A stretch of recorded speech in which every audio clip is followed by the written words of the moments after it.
itu adalah pasal yang salah. Karena berulang kali pihak sana mengatakan kan ijazahnya analog. Iya, pasal 32, 35 itu tentang dokumen elektronik. Gitu loh, jadi salah besar, bukan analog. Baik, terima kasih. Jadi jelas ya teman-teman. Assalamualaikum warahmatullahi wabarakatuh.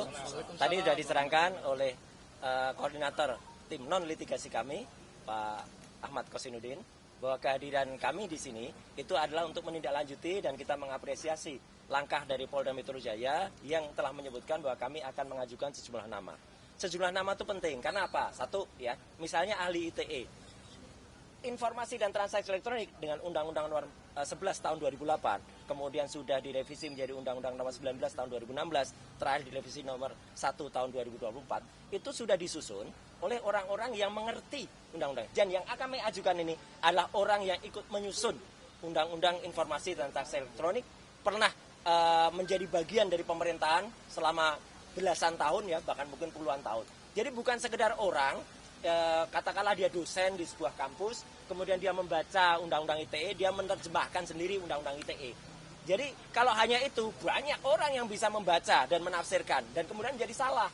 Salahnya apa? Kemudian ada pasal 32, kemudian ada pasal 35 yang tiba-tiba ditimpakan atau diselundupkan kepada saya, Dr. Respon, dan juga mungkin kepada teman-teman yang lain, itu adalah pasal yang salah. Karena berulang kali pihak sana mengatakan kan ijazahnya analog. Iya, pasal 32, 35 itu tentang dokumen elektronik. Gitu loh, jadi salah besar, bukan analog.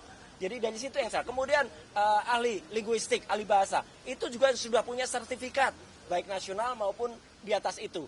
Jadi benar-benar ahli hukum pidana. Anda sudah berulang kali menjadi ahli pidana di berbagai kasus, berbagai hal, bukan yang hanya langganan di depan BAP. Ya, jadi kami lihat ahli-ahli yang mereka lakukan itu satu, ya, tidak pernah berkualifikasi seperti itu.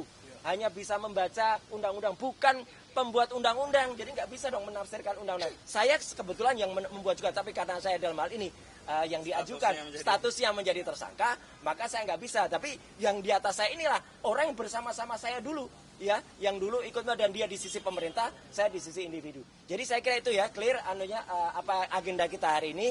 Sekaligus juga kita mengajukan gelar perkara khusus untuk supaya apa? Kasus ini supaya terang benderang diketahui oleh masyarakat dan lainnya. Dan sekali lagi saya ingin menyampaikan terima kasih kami kepada semua pihak yang sudah ikut membantu membersamai ibu-ibu, mak-mak, teman-teman tokoh-tokoh aliansi independen ya, dan juga lawyer terutama yang di bawah koordinasi Pak Petrus Celestinus dan juga Pak Ahmad Kosinudin. Saya kira itu ya, mungkin akan disambung oleh Bang Lismon. Silakan. Oh, satu lagi dikit.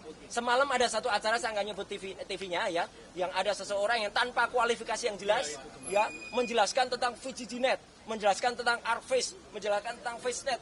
Waduh, itu seperti anak kecil yang barusan dapat kuliah sehari, kemudian dia nerangin.